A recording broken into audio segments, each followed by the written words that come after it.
heat in Harlem during the summer of 1964 wasn't just weather. It was a physical weight, a heavy, humid blanket that settled over the rooftops and pressed down into the pavement until the asphalt grew soft enough to leave heel prints in.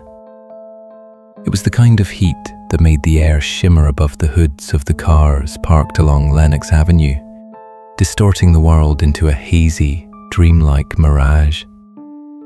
It was a heat that smelled of roasting peanuts, exhaust fumes, and the sweet, cloying scent of hair pomade melting in the sun. For most people, it was a misery, a reason to sit on the fire escapes until long past midnight, praying for a breeze off the Hudson that never seemed to come. But for Arthur Thomas, the owner of Thomas's Groceries on 142nd Street, the heat didn't matter. The humidity didn't matter.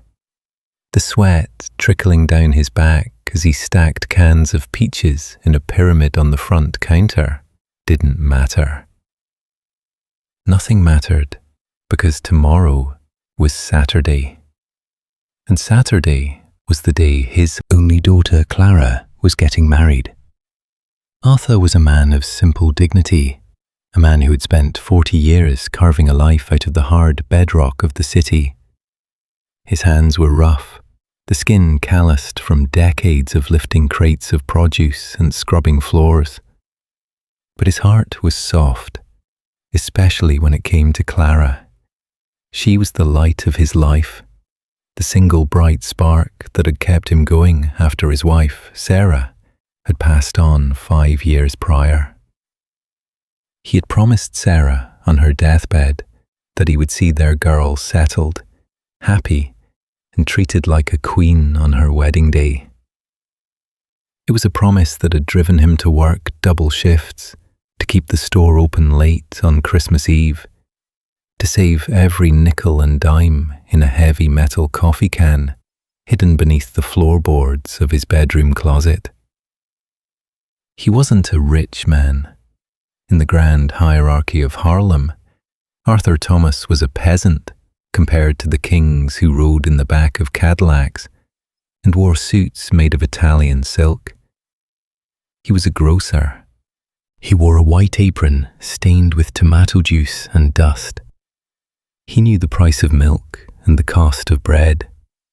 But for this one day, for this one glorious Saturday in August, Arthur intended to be a king. He had rented the ornate ballroom at the Emerald Social Club, a venue that usually hosted the daughters of doctors and lawyers. He had hired a band that knew how to play the jazz standards without missing a beat. He had ordered flowers, great cascading arrangements of white lilies and roses that cost more than he made in a month. And he had paid for it all in cash, peeling the bills off a roll that felt as thick as a Bible. "You look like a man who's about to burst, Arthur," a voice called out from the doorway. It was Mrs. Gable, a neighborhood regular who came in every morning for a quart of milk and the daily gossip.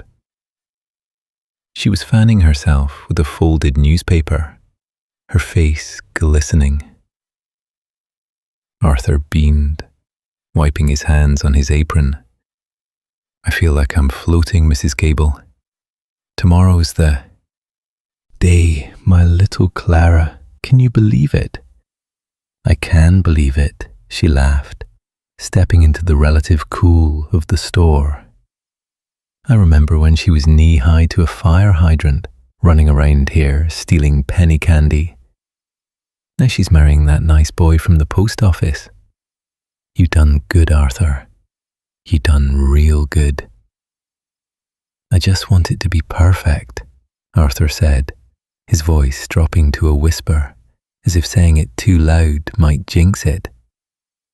"I want her to look back on this day when she's old and grey and say that her father gave her the world. That's all I want." "It will be," Mrs. Gable assured him, patting his arm. "The whole block is talking about it. The Emerald Club. My goodness. You're putting on the Ritz, Mr. Thomas." Arthur chuckled, a sound of pure, unadulterated pride. He had paid the deposit 6 months ago. He had paid the second installment 3 months ago. And just last week, he had gone down to the club and paid the final balance to the manager. Nervous little man named Mr. Henderson, who always seemed to be looking over his shoulder. Everything was signed, sealed, and delivered. The receipts were pressed inside his Bible at home, next to Sarah's picture. It was a done deal. But Harlem in the mid-60s was a place where deals were often rewritten in ink that hadn't yet dried, especially when the wrong people took an interest. And Arthur Thomas, in his joy and his focus on the flowers and the music, hadn't noticed the shadow that had been creeping across his doorstep for weeks. The shadow had a name. They called him Slick. It was a nickname that fit him like a second skin. His real name was irrelevant. He was a creature of the streets, a bottom feeder who had clawed his way up to a position of minor power by being willing to do the things that men with a conscience couldn't stomach. Slick wasn't a boss. He wasn't a kingpin. He was a tick, a parasite who latched onto the neighborhood and sucked the blood out of it until there was nothing left but a husk. He worked loosely for one of the splinter factions that had tried to carve out a piece of the territory while the big bosses were away or looking the other way. He was flashy, loud, and dangerous in the way a cornered rat is dangerous. He wore suits that were too bright, purples and electric blues that clashed with the gritty reality of the avenue. He wore rings on every finger, cheap gold that flashed when he lit his cigarettes. And he had eyes that were devoid of anything resembling humanity. Flat, dead shark eyes that assessed everything and everyone in terms of dollar signs. Slick had been watching Arthur Thomas. He had seen the deliveries of flowers. He had heard the talk about the Emerald Club. He smelled money. To a man like Slick, joy was just a weakness to be exploited. Happiness was a vulnerability. When he saw a man like Arthur Thomas smiling, he didn't see a father's love. He saw a mark. He saw a man who had something to lose, and men who had something to lose were the easiest to squeeze. It was late Friday afternoon when the trouble started. The sun was beginning to dip, casting long, bruised shadows across the street. Arthur was closing up the shop, humming a tune, mentally checking off his list one last time. Tuxedo picked up. Rings secure. Limousine confirmed. He turned the sign in the window to closed and reached for the lock. The door was pushed open before he could turn the key. The bell above the frame jingled violently. Slick walked in. He didn't walk like a customer. He walked like he owned the floorboards. He was chewing on a toothpick, rolling it from one side of his mouth to the other. 2 men followed him in, hulking, silent shapes that filled the small grocery store with a sudden, suffocating menace. They were the kind of men who didn't have names, just fists. Arthur froze. The hum died in his throat. He knew who Slick was. Everyone knew. You crossed the street when you saw him. You looked down at your shoes. You prayed he didn't stop. "Mr. Thomas," Slick said, his voice an oily rasp that sounded like gravel grinding together. He leaned against the counter, picking up an apple and tossing it in the air. Closing up early. Big day tomorrow, I hear. Arthur swallowed hard. His heart began to hammer against his ribs, a frantic rhythm of fear. Yes, sir. My daughter. She's getting married. I know, Slick said, catching the apple and taking a loud, crunching bite. He chewed with his mouth open, staring at Arthur. Nice venue, the Emerald. Classy joint. Expensive. I paid for it, Arthur said quickly, his defensive instinct kicking in. It's all paid for. Is it? Slick asked, raising an eyebrow. He tossed the half-eaten apple onto the floor, where it rolled into the corner. See, that's where there might be a little misunderstanding, Pop. You paid Henderson, sure. But Henderson, well, Henderson rents the building, but he don't own the block. You understand what I'm saying? Arthur gripped the edge of the counter. I don't want any trouble. I just want to have my daughter's wedding. And we want you to have it too, Slick smiled, revealing gold-capped teeth. We love a wedding, love the romance. But here's the thing. The tax on the Emerald just went up. Inflation, you know. Cost of living. It's a tough economy. Tax? Arthur whispered. What tax? The protection tax, Slick said, his voice hardening, losing the mock friendliness. The tax that ensures the building doesn't accidentally catch fire tonight. The tax that ensures the food doesn't get spoiled. The tax that ensures the bride gets to walk down the aisle without tripping. It's a very important tax. Arthur felt the blood drain from his face. How much? Slick named a figure. It was an obscene amount. It was exactly double what the rental of the hall had cost. It was more money than Arthur had left in the world. He had spent everything on the flowers, the band, the food. The well was dry. I don't have that, Arthur stammered, his hands shaking. I spent it all. I have maybe $50 left for the tips. That's it. Please, you can't do this. Slick's face went cold. He leaned over the counter, invading Arthur's personal space. He smelled of stale bourbon and cheap cologne. I ain't asking for a donation, old man.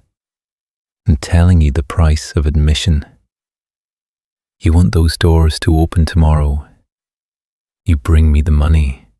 If you don't, Slick shrugged, then the Emerald stays closed.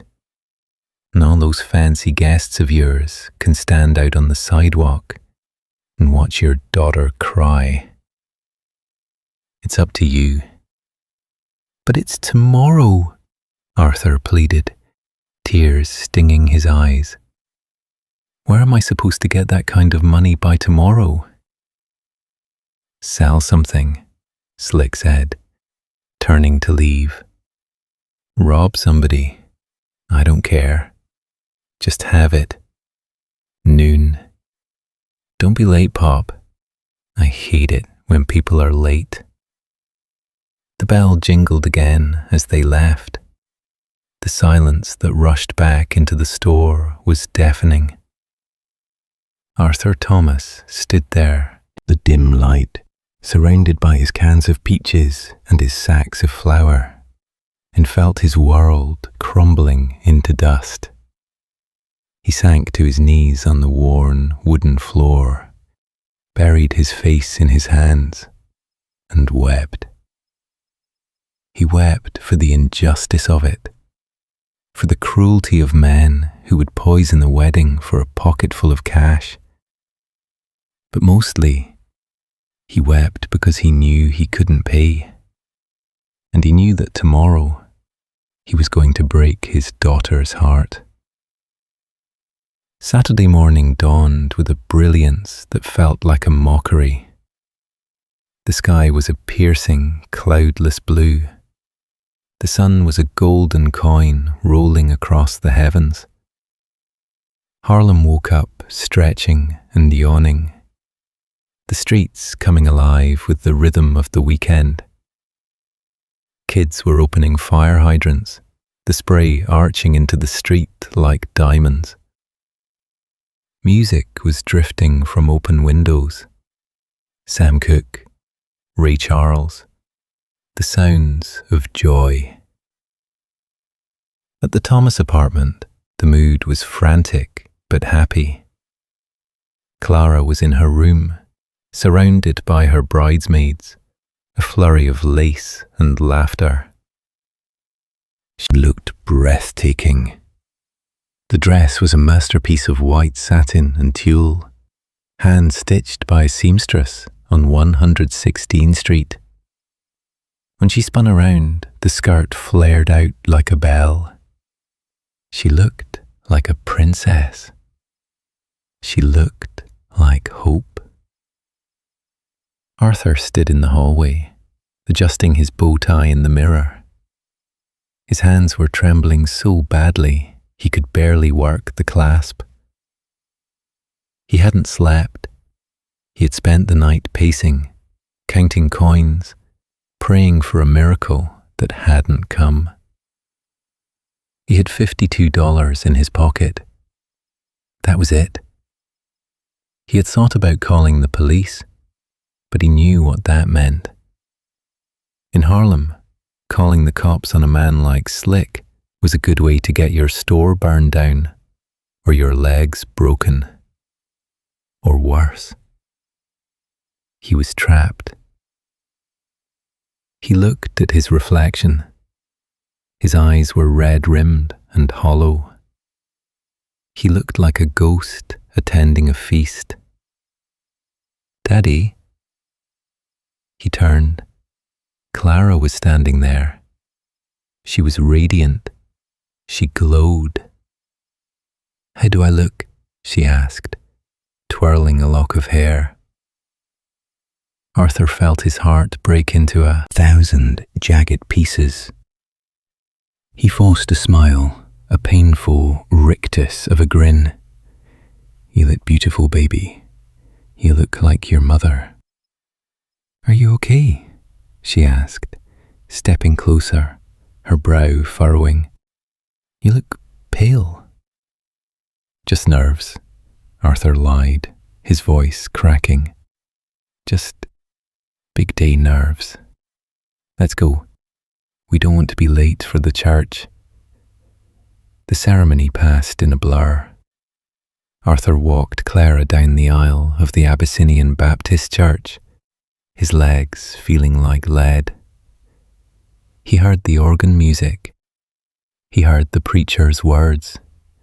He heard the "I do's."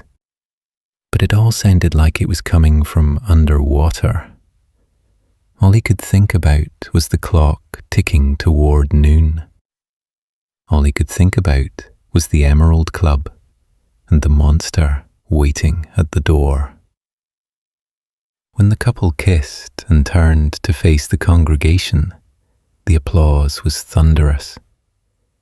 They walked out into the sunlight, a shower of rice raining down on them.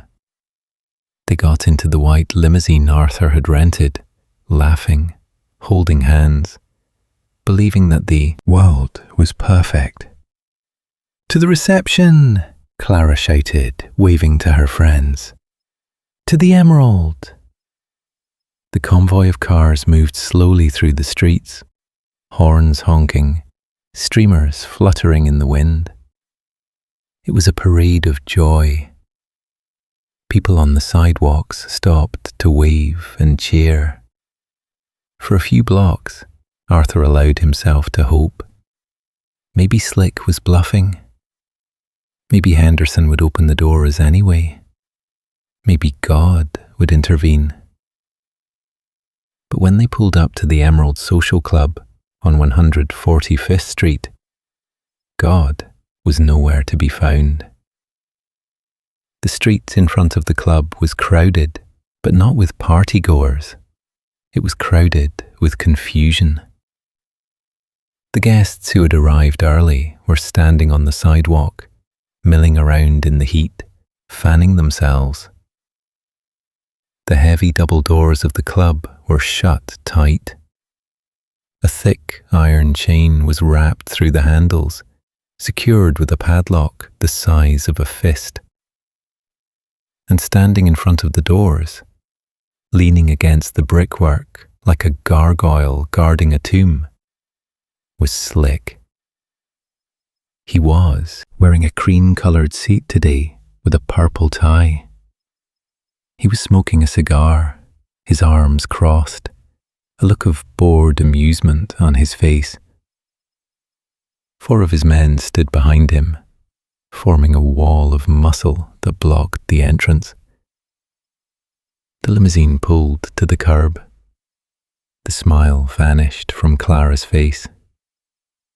"Daddy, why are the doors locked?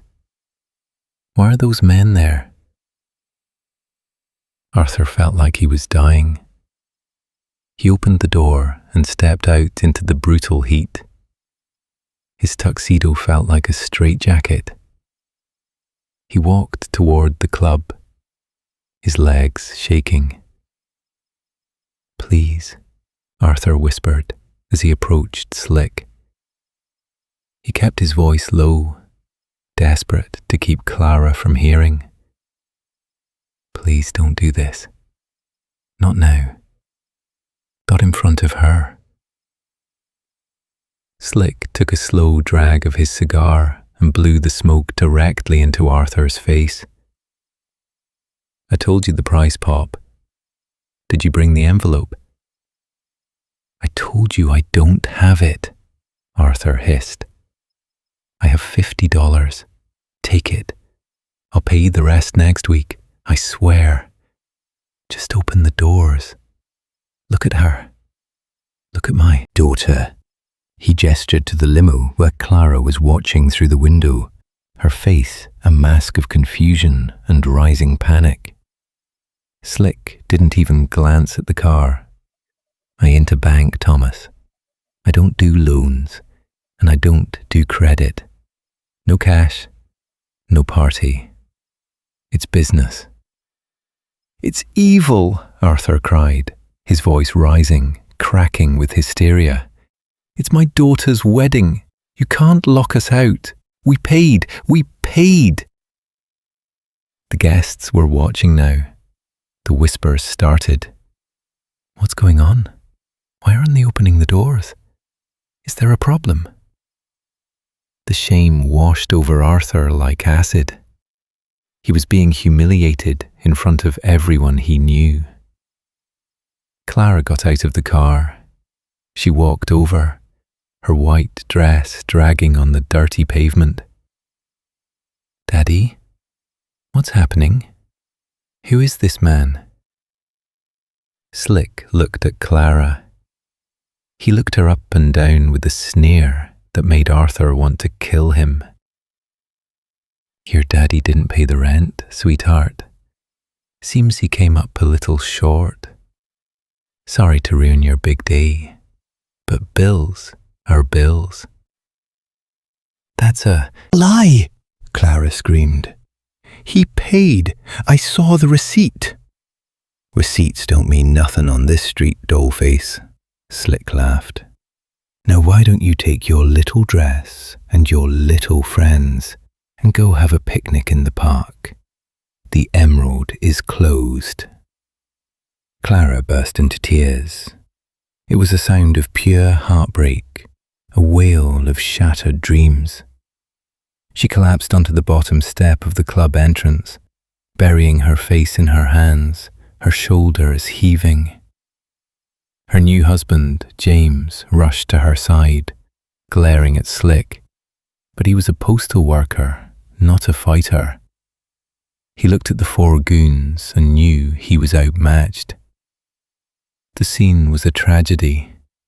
The guests began to back away, uncomfortable, embarrassed.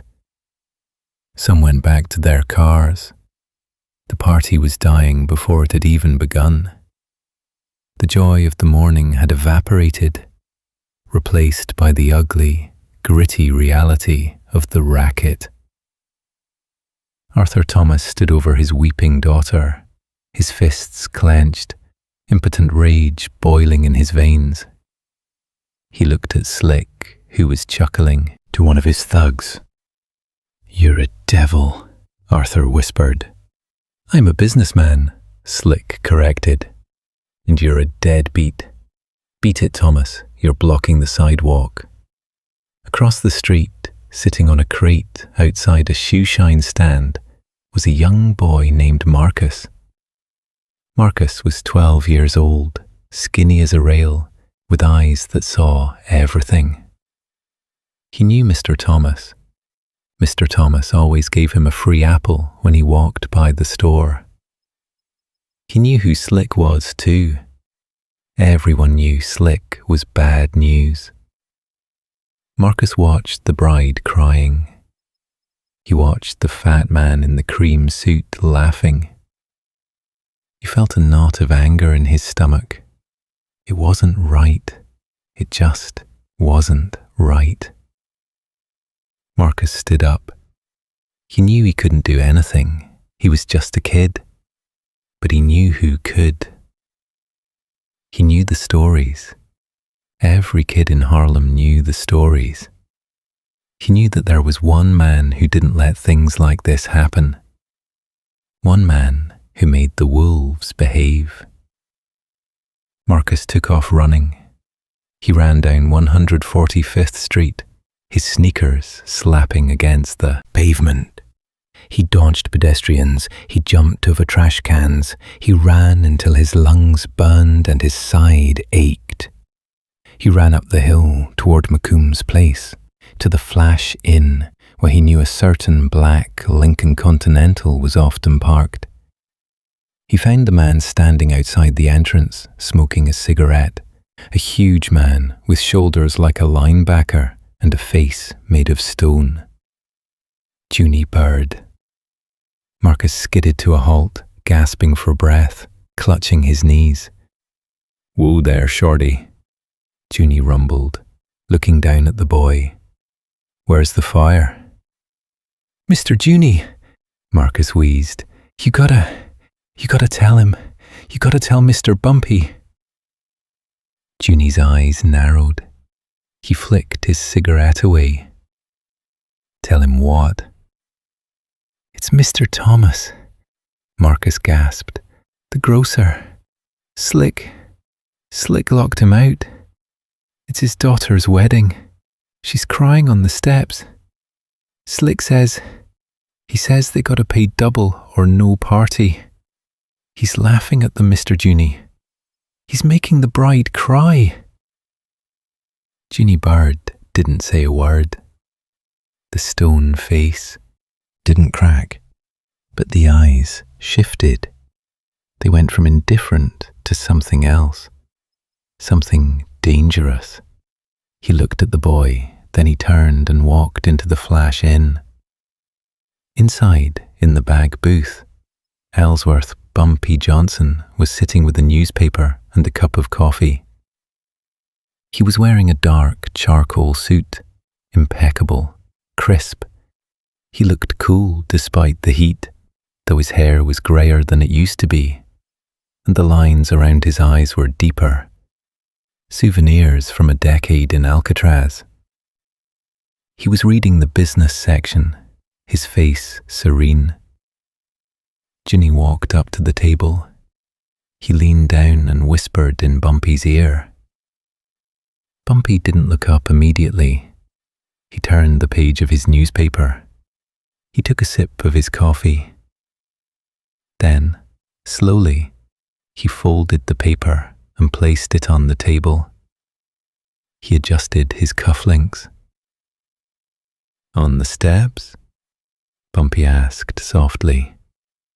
His voice was smooth, deep, like a cello bow drawn across low strings. On the steps, Junie confirmed, in her dress. Bumpy sighed. It was a sigh of disappointment, the sigh of a schoolteacher who realizes the class has learned nothing. Slick. Bumpy said the name like he was tasting something spoiled. That boy has always lacked a sense of occasion. Bumpy stood up. He picked up his fedora and placed it on his head. Get the car, Junie, and tell the boys to load up the trunks. The food from the kitchen, the champagne from the cellar. All of it. All of it, boss? All of it, Bumpy said, buttoning his jacket. We have a reception to attend, and I hate arriving empty-handed.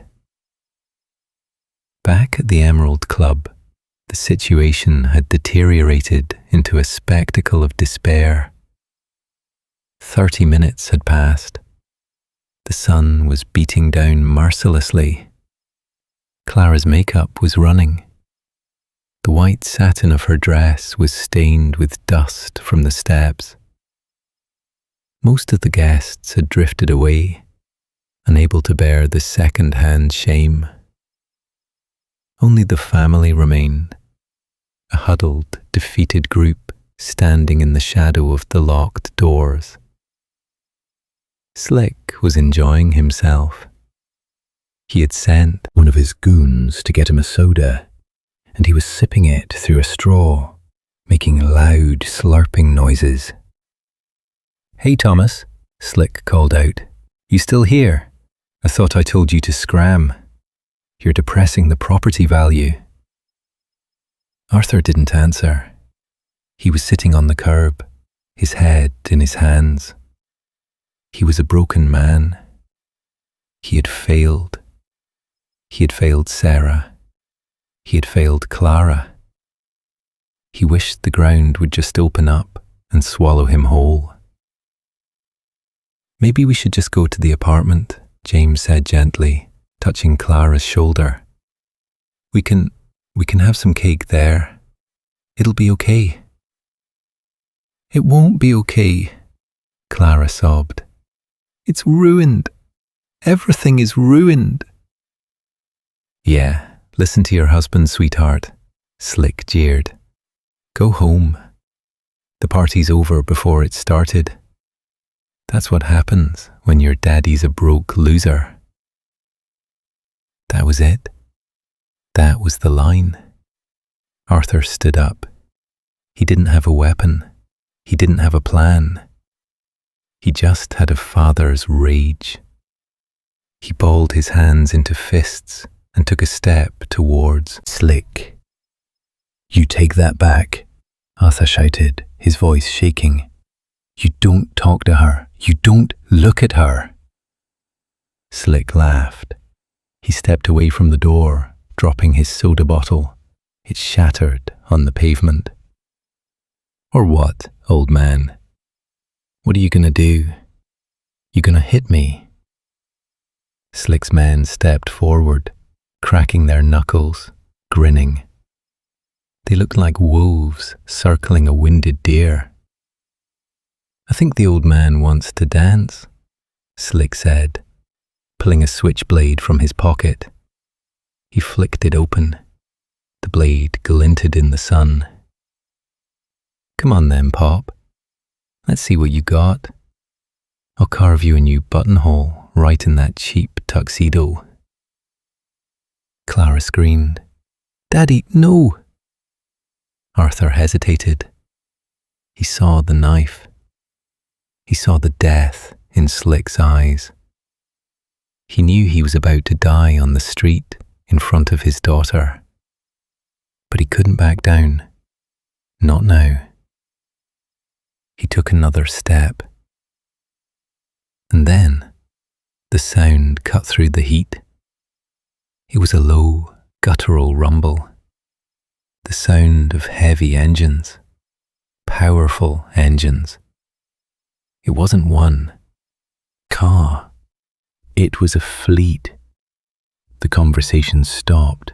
Slick looked up, the knife still in his hand. Arthur froze.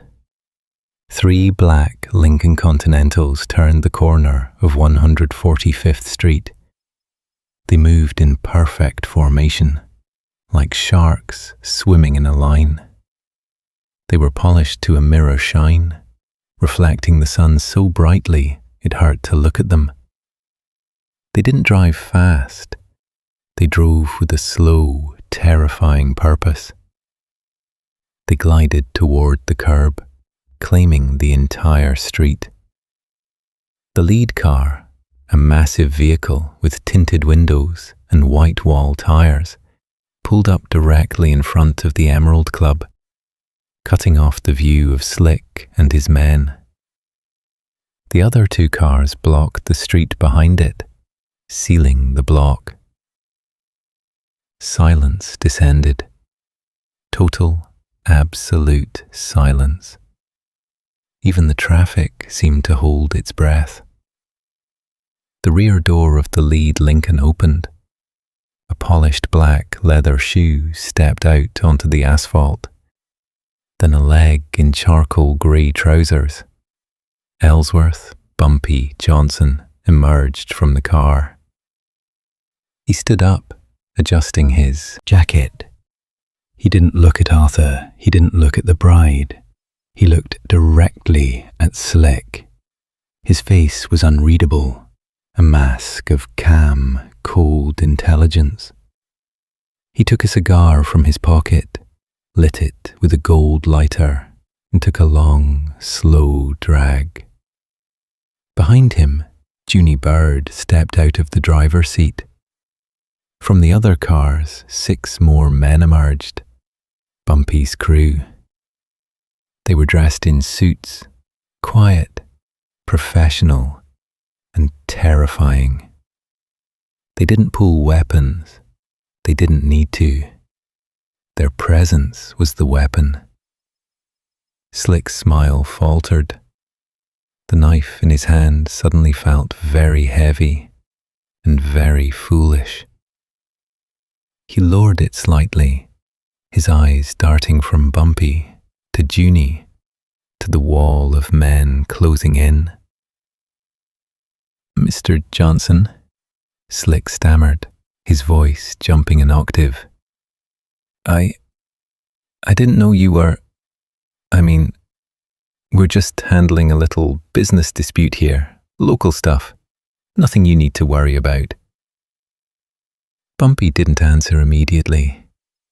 He exhaled a plume of blue smoke that drifted towards Slick. He walked forward, steps slow and measured, until he was standing face to face with the man in the cream suit. Bumpy was older, but he radiated a power that made Slick look like a child playing dress-up. Bumpy looked at the knife in Slick's hand. Then he looked up at Slick's sweating face. "Put that toy away, son," Bumpy said softly. His voice was barely a whisper, but it carried the weight of a judge passing a death sentence. "Before you cut yourself." Slick folded the knife and shoved it into his pocket, his hands shaking. It's away. Like I said, Bumpy, just a misunderstanding. This guy, he didn't pay the tax. We're just enforcing the rules." "The rules?" Bumpy repeated, tasting the word. He looked over at Clara, who was still sitting on the steps, her tear-streaked face looking up at him in wonder. He looked at Arthur Thomas, who was trembling with a mixture of relief and terror. "I know the rules of this neighborhood," Bumpy said, turning back to Slick. "I wrote most of them. And I don't recall a rule that says a man can't see his daughter married without paying a toll to a two-bit hustler in a loud suit. Slick swallowed hard. It's inflation, Bumpy, the cost of doing business. Is that right? Bumpy asked. He took another step closer. Well, I have some bad news for your business model, Slick. The market just crashed. Bumpy signaled to Junie with a slight nod of his head. Junie Bird stepped forward, cracking his knuckles. The sound was like a gunshot in the quiet street. Slick's men, the tough guys who had been blocking the door, suddenly find something very interesting to look at on the ground. They backed away, leaving their boss alone on the island. Slick looked around, realizing he was isolated, realizing he had made a catastrophic error. Now, Bumpy said, his voice dropping to that ice-cold register that stopped hearts.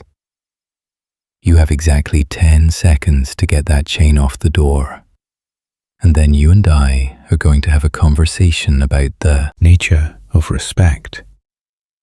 The air on 145th Street crackled with tension. The bride held her breath. The grocer prayed. And Slick, the man who thought he owned the corner, looked into the eyes of the king of Harlem and realized that his summer was about to get very, very cold. The 10 seconds Bumpy Johnson had granted Slick didn't tick away like time on a clock. They dripped like molasses from a spoon, slow, heavy, and agonizing.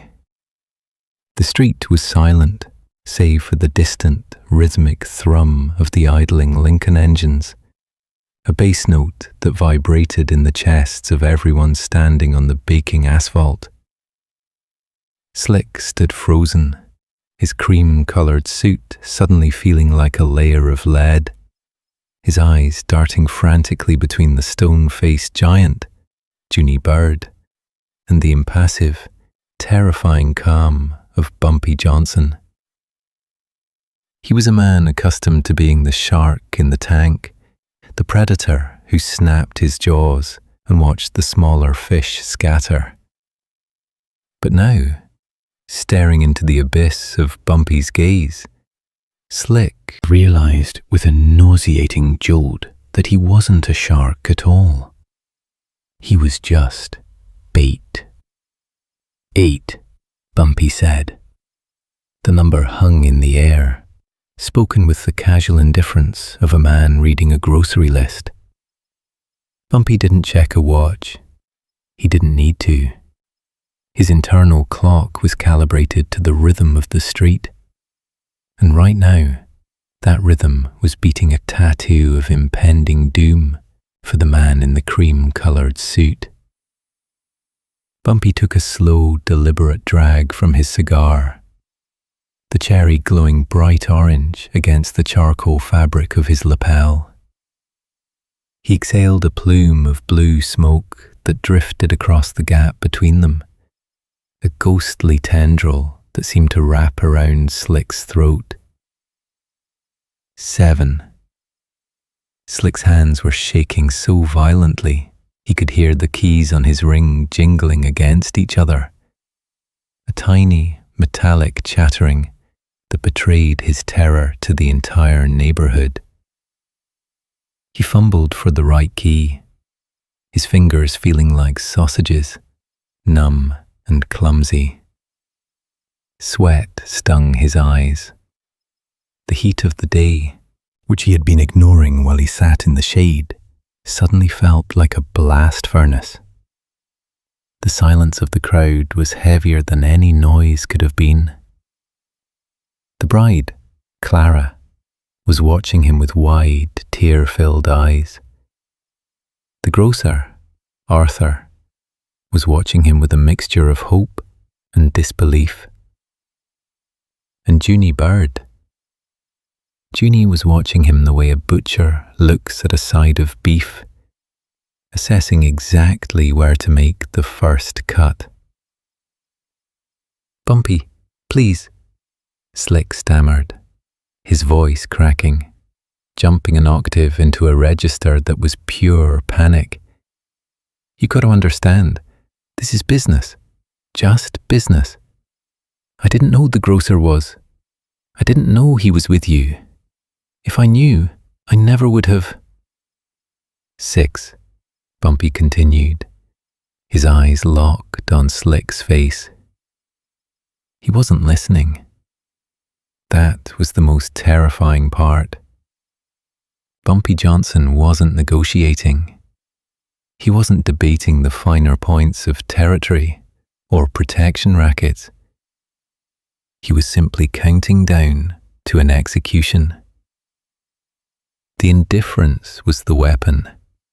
It said, clearly and without words, that Slick's knife, his excuses, his existence, meant absolutely nothing to the man in the charcoal suit. Junie Bird took a step forward. It was a small movement, just a shift of weight, but it sent a tremor through the pavement. The big man was a statue of kinetic potential, his muscles coiled, his face a mask of stone. He cracked his knuckles, a sound like dry branches snapping in a dead forest. 5. "I'm opening it! I'm opening it!" Slick screamed, jamming a key into the padlock. It didn't fit. He cursed, a string of frantic, breathless profanity, and tried another. It wouldn't turn. He could feel the eyes of the crowd on him like physical touch. They were watching his disintegration. They were watching the tough guy, the street boss, crumble into a heap of nerves and sweat. The metal of the keys felt slippery in his grasp. He dropped them. They clattered to the concrete, the sound echoing like a gunshot in the quiet street. Slick scrambled to pick them up, his fingernails scraping against the pavement.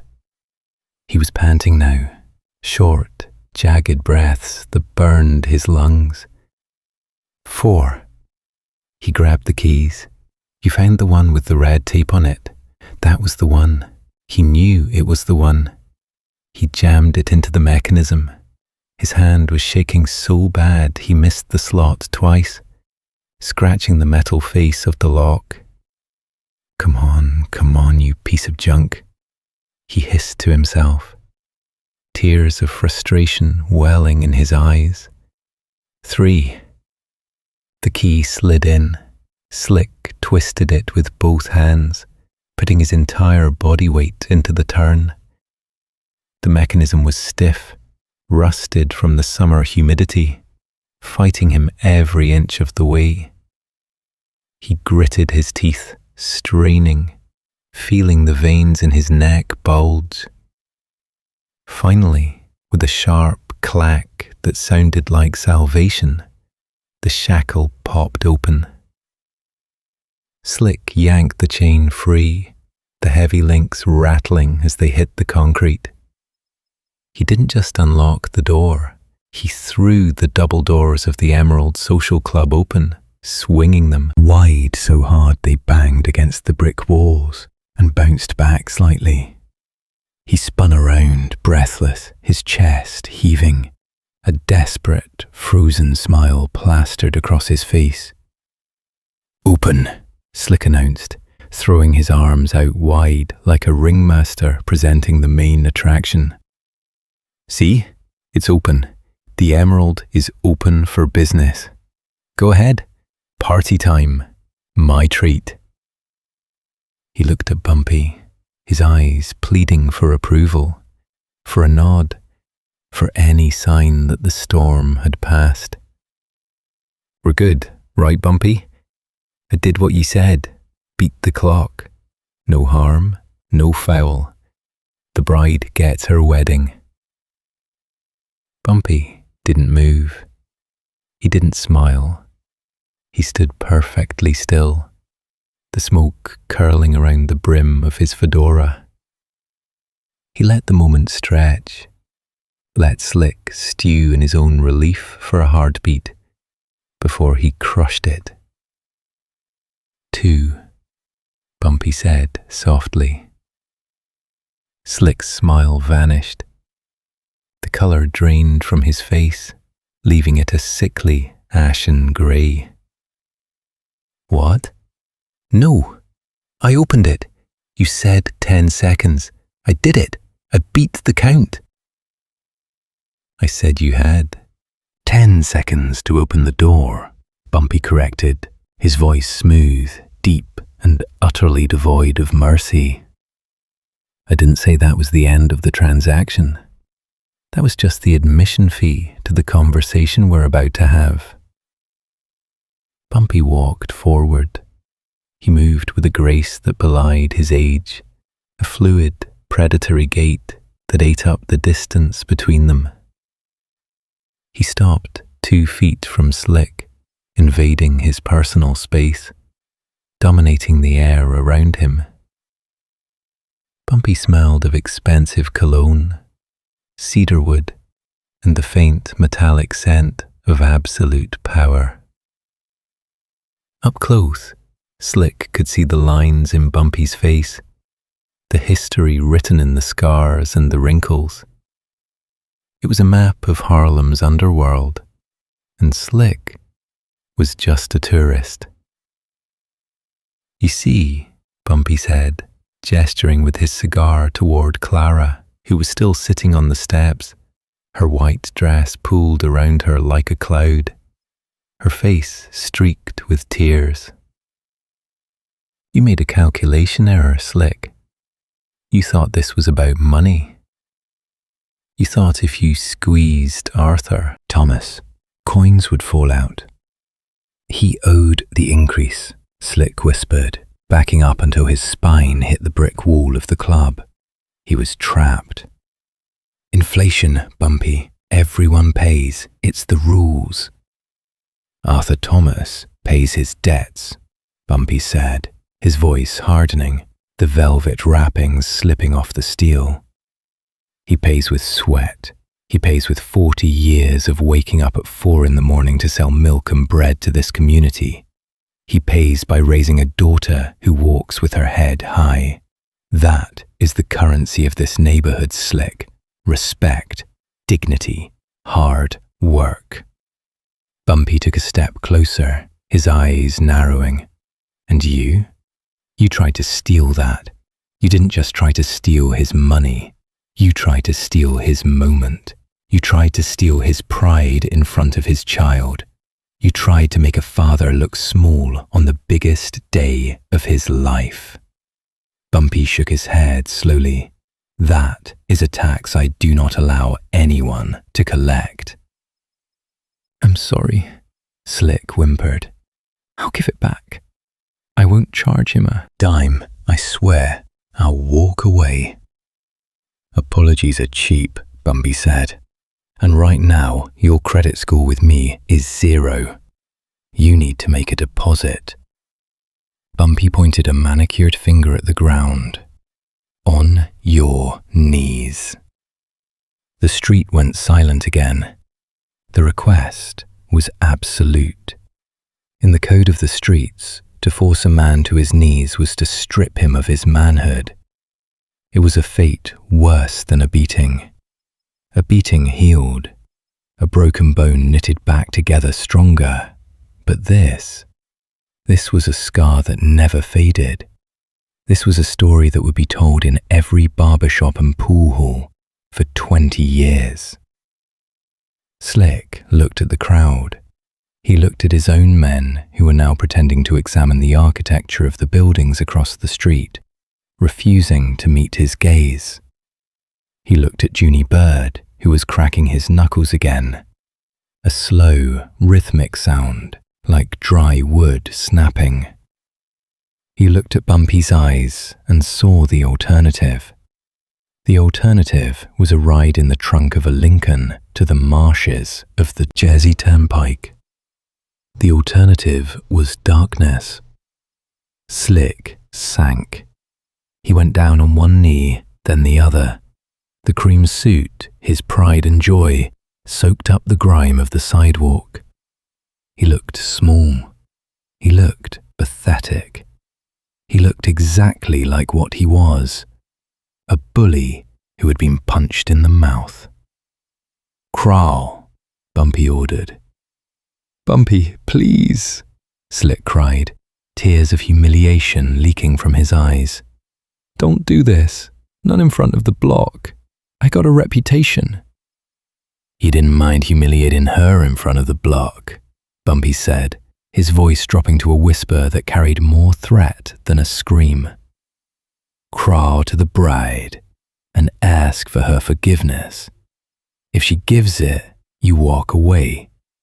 If she doesn't," Bumpy shrugged, a gesture of terrifying nonchalance, "then Junie gets some exercise, and Junie hates to exercise on an empty stomach." Slick looked at Clara.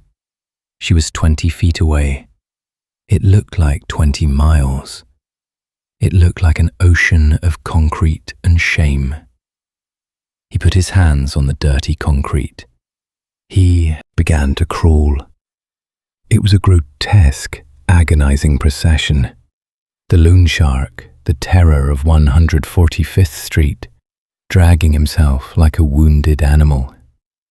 He shuffled forward, his knees scraping against the rough stone, his breath coming in jagged sobs. The crowd watched in a mixture of shock and vindication. Mrs. Gable, standing by the fire hydrant, crossed her arms and nodded grimly. The kids on the corner stopped playing, their eyes wide, learning a lesson about power they would never forget. Slick reached the bottom of the steps. He couldn't look up. He stared at the hem of Clara's wedding dress, pristine white against the dirty grey of the street. He stared at her satin shoes. "Mrs. Thomas," Slick croaked, his voice broken, unrecognizable. Mrs. Williams." Clara looked down at him. She didn't look scared anymore. She looked at Bumpy, standing tall and protective, and then she looked at the man groveling at her feet. She realized in that moment that monsters were only monsters until someone turned on the lights. And Bumpy Johnson was the man who held the switch. "I'm sorry," Slick sobbed, his forehead touching the step. "I'm a louse. I'm dirt. Please, I'm sorry I ruined your day. Please forgive me." Clara took a breath. She squeezed James's hand. She stood up, smoothing her dress. She didn't kick him. She didn't spit on him. She simply stepped around him, as if he were a pile of trash left on the curb, a nuisance to be avoided. "Mr. Johnson," Clara said, her voice clear and strong. "Can we go inside now? It's hot out here, and the flies are bothering me." Bumpy smiled. It was a genuine smile, one that reached his eyes and crinkled the corners. "That is a fine idea, my dear. A very fine idea." He looked down at Slick, who was still huddled on the ground. "You heard the lady. She's done with you, and so am I." Bumpy leaned down, bringing his face close to Slick's ear. "You have until the sun goes down to be off this island. Not just Harlem, Manhattan. If I hear you're in Brooklyn, I'll find you. If I hear you're in Queens, I'll find you. Go to Jersey. Go to Philly. I don't care. But if I ever see your face in my city again, Slick, you won't be crawling. You won't be moving at all." "I'm gone," Slick gasped, scrambling to his feet. He stumbled, almost falling again, before regaining his balance. "I'm gone, Bumpy. Thank you. Thank you." "Run," Junie Bird barked, and Slick ran. He didn't look back. He sprinted down the middle of the avenue, his ruined suit flapping in the wind, a ghost exorcised from the neighborhood. He ran past the bodega, past the barber shop, past the edge of the world he thought he ruled. Bumpy watched him go, then turned his back on the retreating figure. He clapped his hands, a sharp, authoritative sound that broke the spell of tension. "Junie," Bumpy shouted, "the trunks. We have a celebration to salvage." The transformation of 145th Street was instantaneous and magical. At Bumpy's signal, the men from the Lincoln Continentals sprang into action. They popped the trunks of the cars, revealing them to be packed not with weapons, but with treasures. The crew, usually stone-faced soldiers, became the most efficient catering staff Harlem had ever seen. From the lead car, they pulled out crates of champagne, Moet and Chandon, the bottles cold and sweating in the heat. They weren't the cheap stuff. This was the vintage Bumpy reserved for his private stock. From the second car came the food, huge silver trays covered in aluminum foil that had been kept warm with thermal blankets. The scent hit the air, overpowering the smell of exhaust and city grit. It smelled of deep-fried comfort, golden chicken, mac and cheese with the crust browned to perfection, collard greens stewed with ham hocks, and lobster tails soaking in garlic butter. "Mr. Henderson," Bumpy called out to the club manager, who was peeking out from behind the doorframe like a frightened gopher. "Yes, Mr. Johnson?" Henderson squeaked. "Get your staff moving," Bumpy commanded, slipping $100 bill into the man's breast pocket. "We need ice, we need glasses, and turn the air conditioning up. This bride has been sweating on the sidewalk for 20 minutes. I want it to feel like the North Pole in there." "Right away, sir, right away," Henderson yelled, clapping his hands at his waiters. "You heard, Mr. Johnson. Move, move. Get the tables ready." Arthur Thomas stood by the entrance, watching the flurry of activity with his mouth slightly open. He looked at the crates of food being carried in by Bumpy's men. Men who, under different circumstances, might have been the ones shaking him down. But today, under Bumpy's orders, they were angels in Italian suits. Arthur walked over to Bumpy. He hesitated, then extended a trembling hand. "Mr. Johnson," Arthur said, his voice thick with emotion. I don't know what to say. I can't pay you for this. The champagne alone, it's more than the store makes in a year." "I'm a proud man, Bumpy, but I'm a poor one." Bumpy took Arthur's hand in a firm, warm grip. He looked the grocer in the eye. "Arthur, do you remember last winter? Winter of '63? Arthur blinked, confused. I think so." "I was having a hard time," Bumpy said softly, leaning in so only Arthur could hear. "I had just come home. The police were pressing hard. My accounts were frozen. I walked into your store one night. I was hungry. I didn't have a dime in my pocket that wasn't marked by the feds. I asked for a pack of cigarettes and a sandwich. Arthur's eyes widened. He remembered. Bumpy Johnson, the king of Harlem, looking tired and worn out, standing at his counter with snow on his shoulders. "You gave it to me," Bumpy said. He didn't ask for money. He didn't ask for a favor. He just said, "Pay me when you can, Bumpy." And you put an extra slice of cheese on the sandwich. Bumpy patted Arthur's shoulder. "I never forget a debt, Arthur. And I never forget kindness." In a world of vipers, you were a gentleman. Today the bill is settled. Now go inside. Walk your daughter onto the dance floor. That's an order. Arthur wiped a tear from his cheek.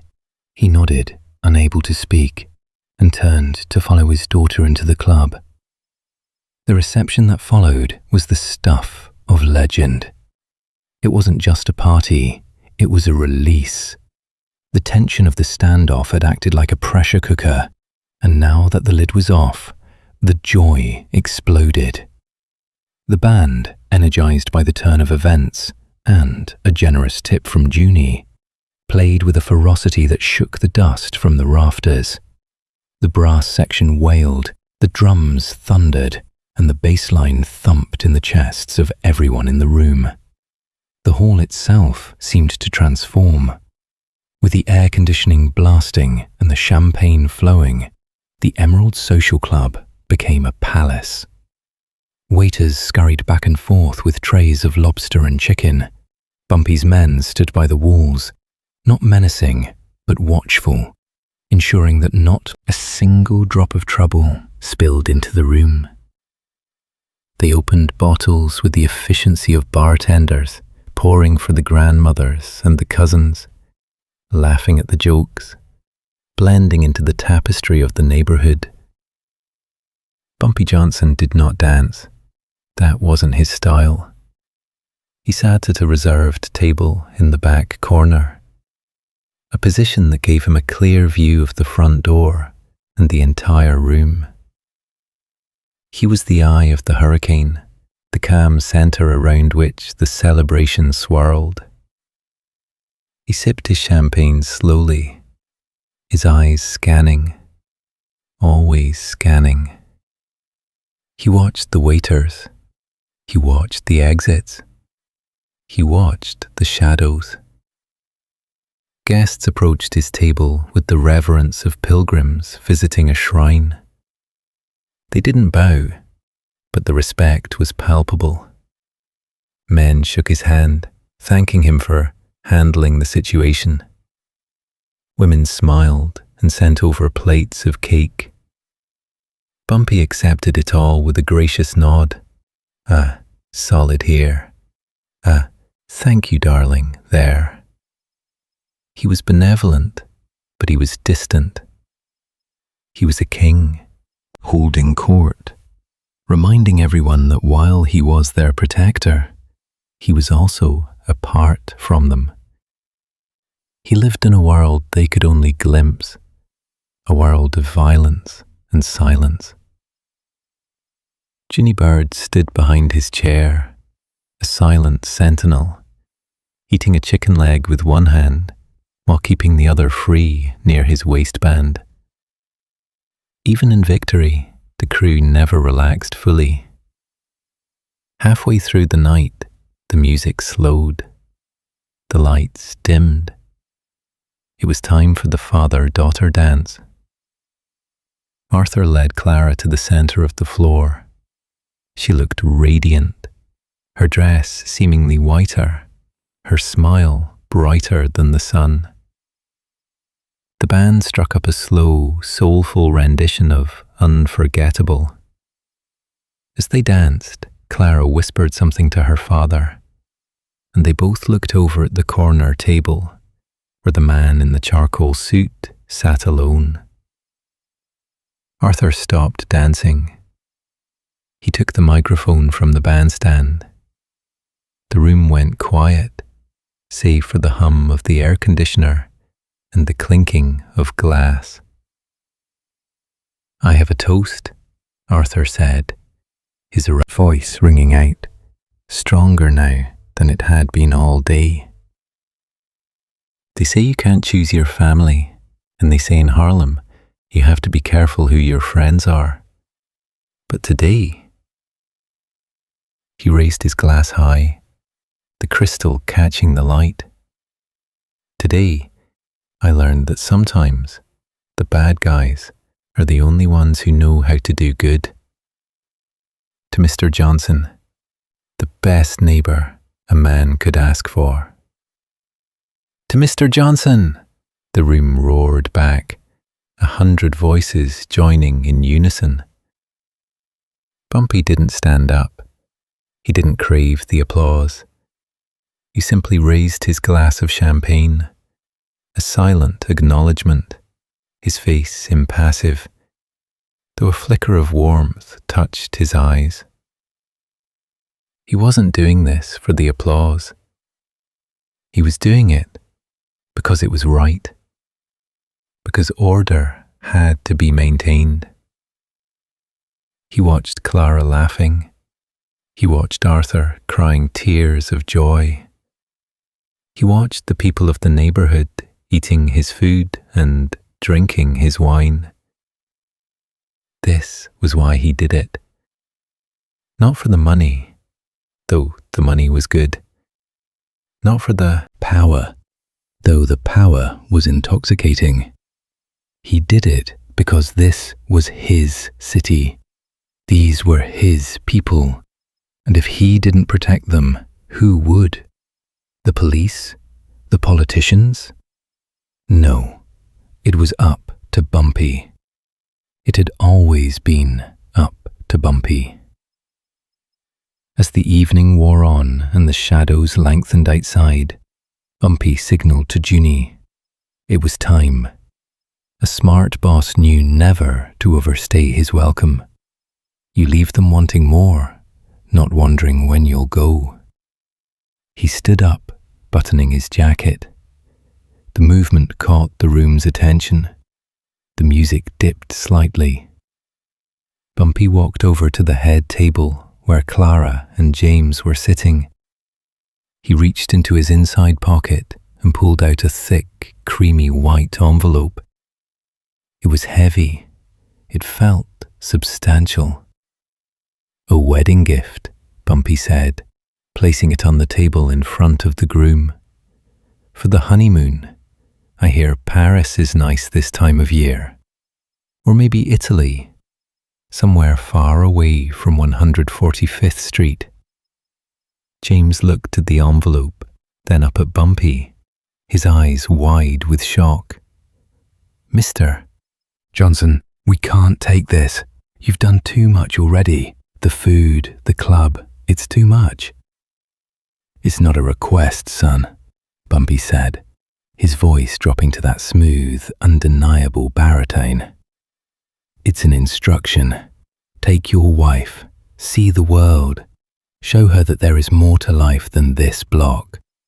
Show her that the world is big and beautiful, and when you come back, tell me what the coffee tastes like in Rome."